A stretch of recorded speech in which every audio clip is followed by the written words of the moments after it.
All right, boys and girls, this is the end of Junie B. Jones and a Little Monkey Business by Barbara Park, and this is Chapter 9, Pigs and Ducks and Stuff. Principal went into room 9 with me.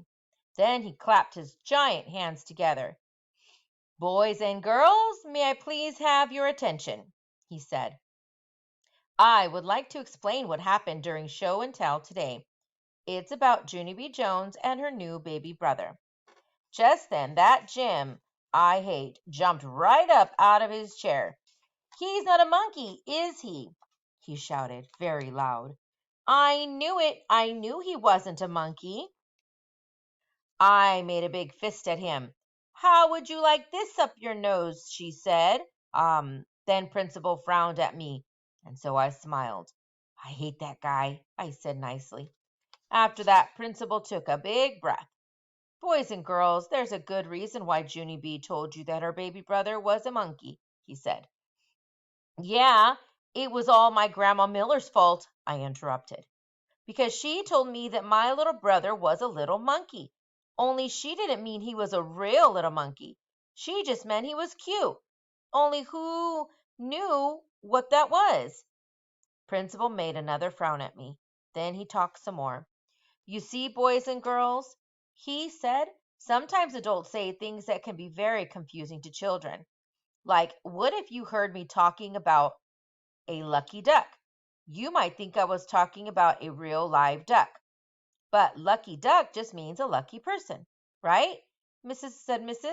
And when we call someone a busy bee, we don't mean he's a real bee. We just mean he's a hard worker. Hey, I just thought of another one, I said, very excited. What about a bunny? Isn't a real alive bunny either. It's just a plain old bunny guy. Then my friend Lucille raised her hand. I've got one too, she said. Sometimes my Nana calls my daddy a couch potato, only he's not a real potato. He's just a lazy bum. Yeah, I'm not a big pig, said my boyfriend Ricardo, but my mom says I eat like one. After that, a whole bunch of other kids said they eat like big pigs too. Only a boy named Donald said he eats like a horse, and Crybaby William eats like a bird. And just then it was time for the bell to ring. And so me and Principal said bye-bye to each other, and I went to my seat. Then I gave Lucille back her red chair. She was very nice to me. I'm sorry that your brother isn't a real monkey, Junie B, she said. Thank you, Lucille, I said. I'm sorry that your daddy isn't a real potato, too.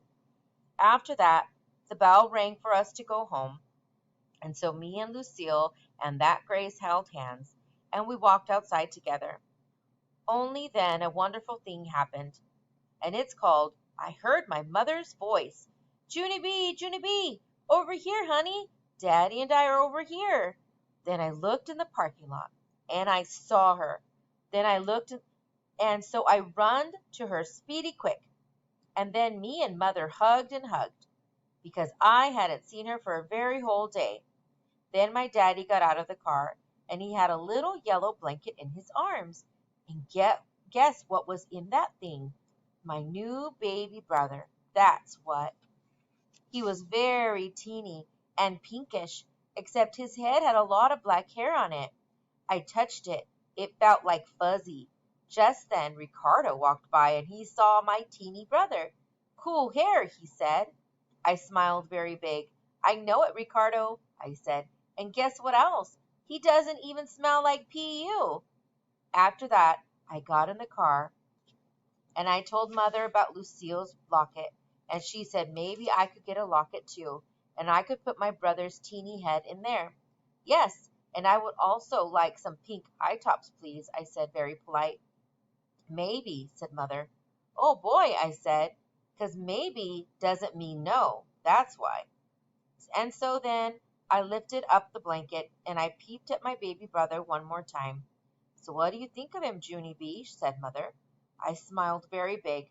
I think he's the cutest little monkey I ever saw, I said. Then Mother laughed, and I laughed too. All right, I hope you all enjoyed the story. That is the end of our Junie B. Jones and a Little Monkey Business.